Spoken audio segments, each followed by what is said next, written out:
This is Madden 19. I'm the coach. You're locked into the NFL on EA Sports. We are just moments away from kickoff, and we've got a good one on tap between the Cincinnati Bengals and the Pittsburgh Steelers.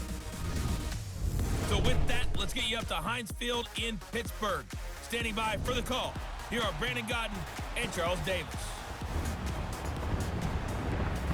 Right at the convergence of the Three Rivers on Art Rooney Drive, we welcome you to Heinz Field in Pittsburgh, Pennsylvania. The scene a few moments ago, here it is. It's unlike any other in sport as both teams made their way out of the tunnel. These folks are fired up as their guys are ready to do battle between the Cincinnati Bengals and the Pittsburgh Steelers. With Charles Davis, I'm Brandon Godden. Charles, we look at this Steeler ball club entering play. The beat goes on, doesn't it? A perfect 10-0 to start the campaign. And it's a good locker room to be in, too. Guys don't show up on game day hoping to win. They expect to win. And so far, they've yet to have a letdown. Meanwhile, for the Bengals here, things haven't gone exactly according to plan to this point. But, boy, you and I down there with them before the game, they were fired up. And they understand how important this game is. Win this one, they can start to think about a turnaround.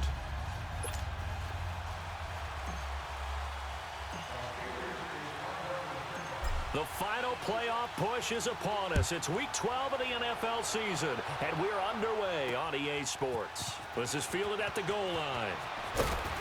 And he'll get it up just past the 20, and his guys will go to work at the 21-yard line. Here come the Bengals now to take over. And they will be led out by their 6'6" quarterback.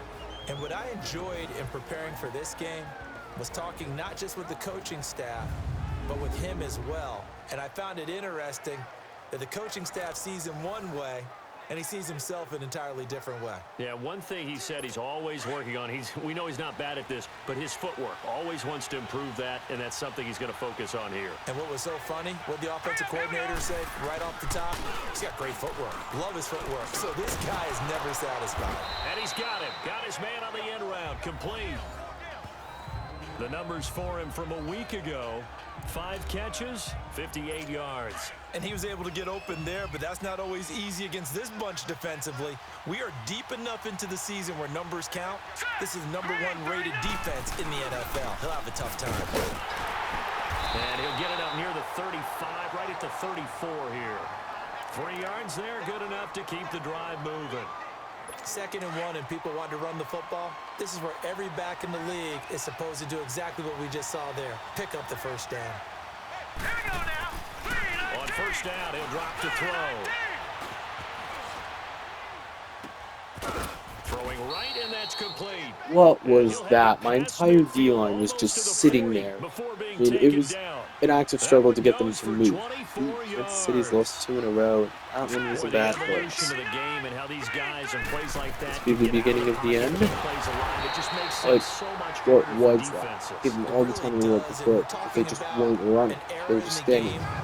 Where the quarterbacks are the most athletically gifted that we've seen in a bunch. I mean, when you talk about collectively, it's unbelievable. So their ability to move is practiced now. It's not necessarily, oh, he just took off and you guys figure it out. When he takes off, everyone knows where to go now. They know how to run routes, change things, make themselves presentable for the quarterback. It's a lot of time that they put in on it. It's not just your static 1, 2, 3. This is where the ball goes anymore. Finding a safety valve here. That's complete. And they're able to get this one past the 30 to the 25-yard line.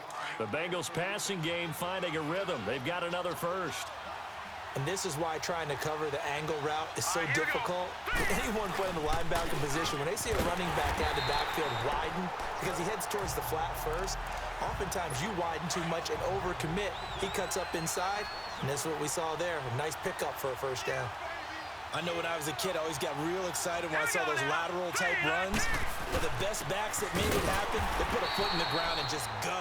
That didn't happen there. That play got swallowed up. That'll be a loss of a yard, and it leads to a 3rd down. Anytime you call an inside running play, you just know there should be a lot of congestion there. You're counting on your offensive line to take control of the line of scrimmage. That didn't happen in this case. Now, pressure applied, and he's going to be taken down. They sack him back at the 33-yard line. This offensive line has struggled. In fact, when we sat down with the coach, he said it's been in tatters lately. They allowed 6 sacks in their last game. Just gave up another one right there. In tatters, so it sounds a little bit like this right now. Exactly. It's like that paper being ripped. And right now, they've got to find a way to get it back together. And his kick is absolutely perfect. And the Bengals are on the board first here. It's 3-0. So our initial drive this afternoon results in 3. Not sure that that's a statement necessarily, but getting points on the road, never a bad thing. You're exactly right about that. I love how you framed it, right? Not sure it's a statement, but at the same time, you're putting something out there, aren't you? Letting them know, hey, we came to play today. And all that worked, but he stopped where he ultimately would have been, and he's simply taken a knee, and that's the 25-yard line. So here are the Steelers now to take over for the first time. At a glance at the man under center at 6'5", he always demands attention. And this could be a whole lot of fun because if his game plan goes into effect early, We're going to see some shots downfield, aren't we? What did he talk to us about? Stretching the field. Wants to open things up for not just his receivers, but for anything underneath. Well, that was the theme, the front page of the sports section. What did they call this, right? Possible air raid. So we'll see. Yeah, it's going to be interesting to see how the coaches view that, right? Who gave away the game plan? I think it's pretty obvious, though. That'll help them win. Give them 3 on first down. It'll set up a 2nd and 7. And the big boys up front in the trenches. What do you think of the O-line, Charles? I love them because this is a group that's so cohesive. They know what the man next to them is going to do at all times, and they operate as a terrific unit. Here's 2nd and 7 now from the 28.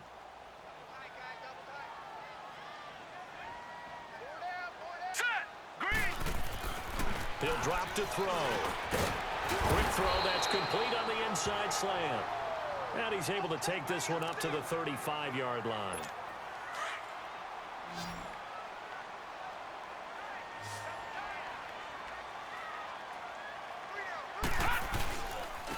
And they'll try the ground game here with the running back.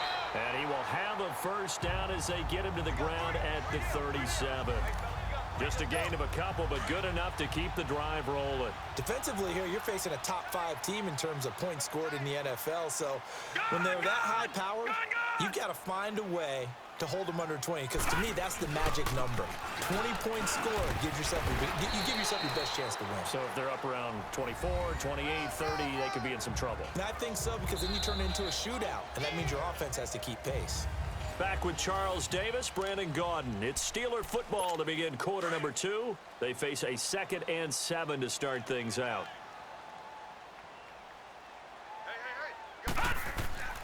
They'll set up to throw.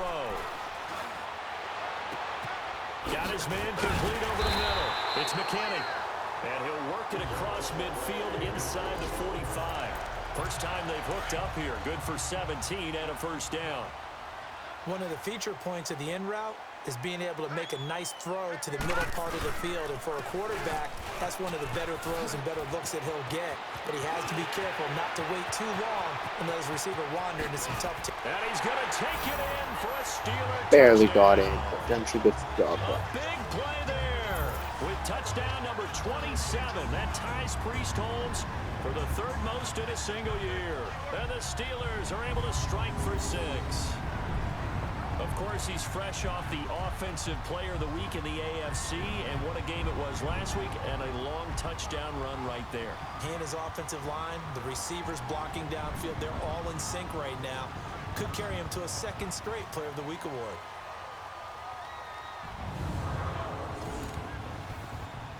On for the extra point, Jake Elliott.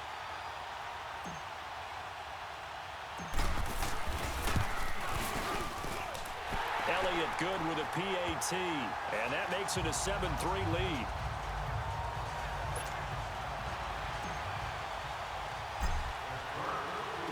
Elliott now to kick this one away.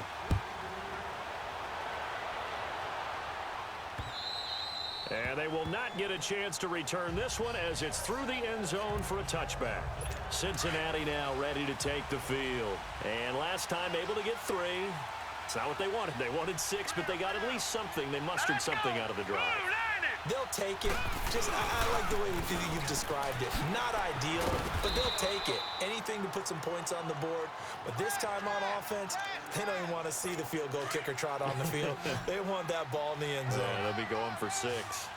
Despite the blitz, they're still able to pick up a nice solid gain. The disadvantage of blitzing often alters an almost. And the ball is knocked out. But I think a Bengal player was able to get in there. He was. And they'll keep possession of the football. And the defense not able to get it. From a defensive perspective, what's that moment like when you realize the ball is loose? It is a moment where all concentration goes right to the football. This is something you've talked about in all your preparation for the game. And you probably talked about since training camp. Knock the ball free, take it away from the other team, and now you have that chance. There's a little bit of deflation when they end up recovering it. They knocked it free, but couldn't take it away. I think it all came together there. In-breaking route, drove it with excellent pace. Money throw right there to move the sticks. Oh, nearly a disaster there on the check down. But they'll get it back. But one thing that I've liked defensively is that they've shown them a lot of different looks here in the first half. They've come after them. They've sat back. I think that's what you need to do to keep an offense guessing. And they certainly have kept them on their toes. That's why they haven't had much success on the scoreboard. And just a short gain that time as they're able to get him down. Only a yard on the pickup there, so it leaves them needing a conversion here on 3rd and a tough 9. Here we go. They'll look to throw. And that is incomplete. What's the old adage? Be quick, but don't hurry. Well, that went right out the window there. He was hurried, harassed. That ball had to be gotten rid of. Otherwise, he was going to get sacked.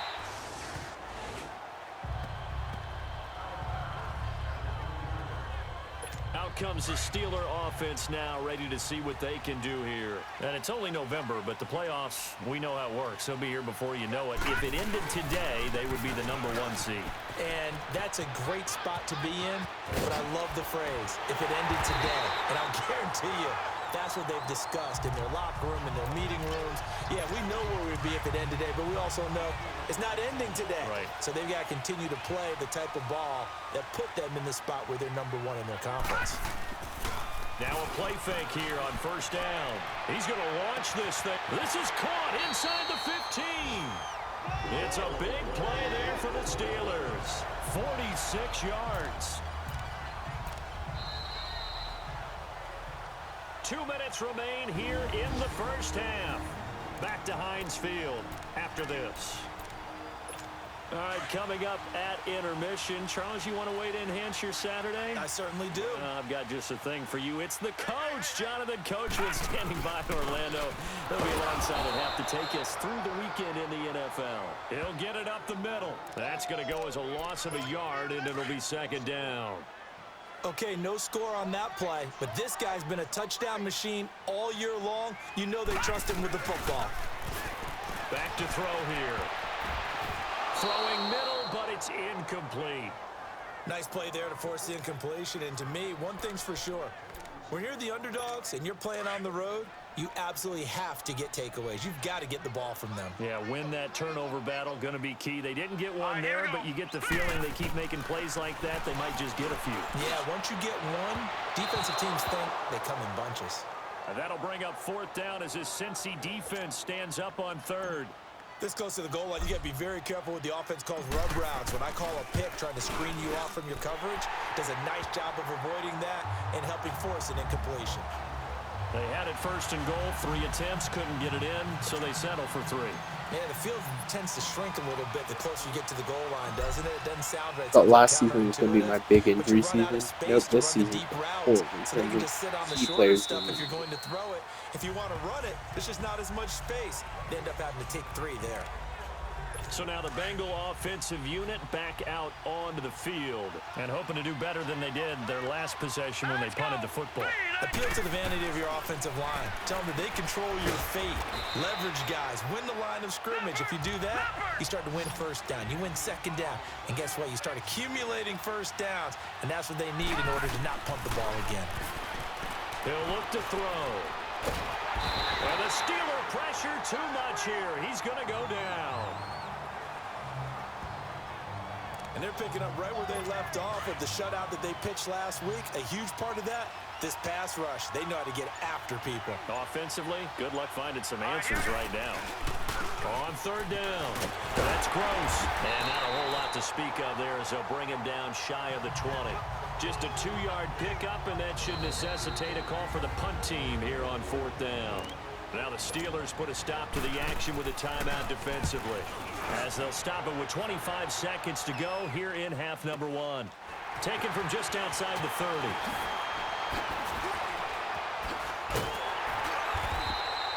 An excellent return that time, 26 yards. And control of the football switching hands with very little time remaining until the half.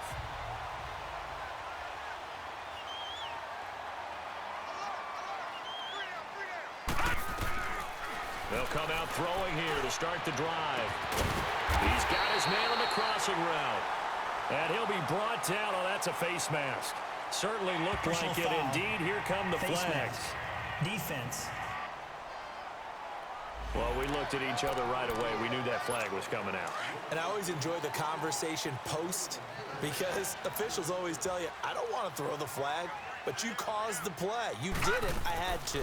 They'll run it now out of the gun. And he'll fight his way down inside the 10 to the 9-yard line.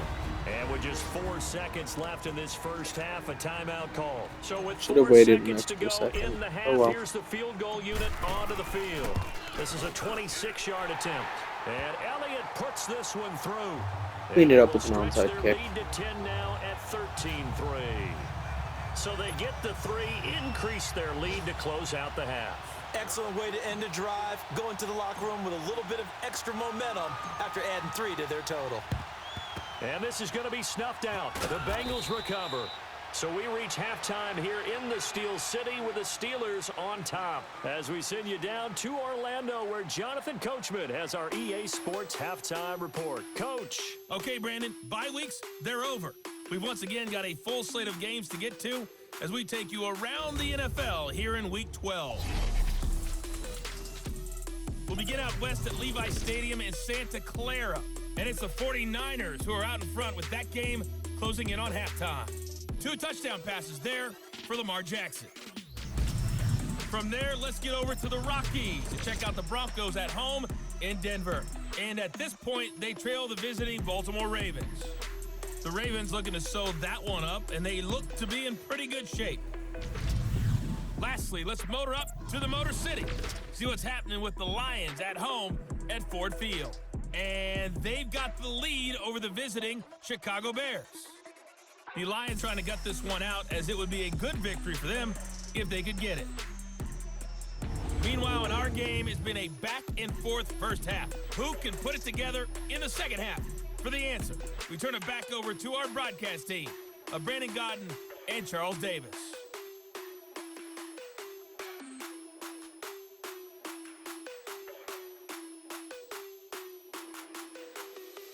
All right, Coach, thank you, and we welcome everyone back for quarter number 3.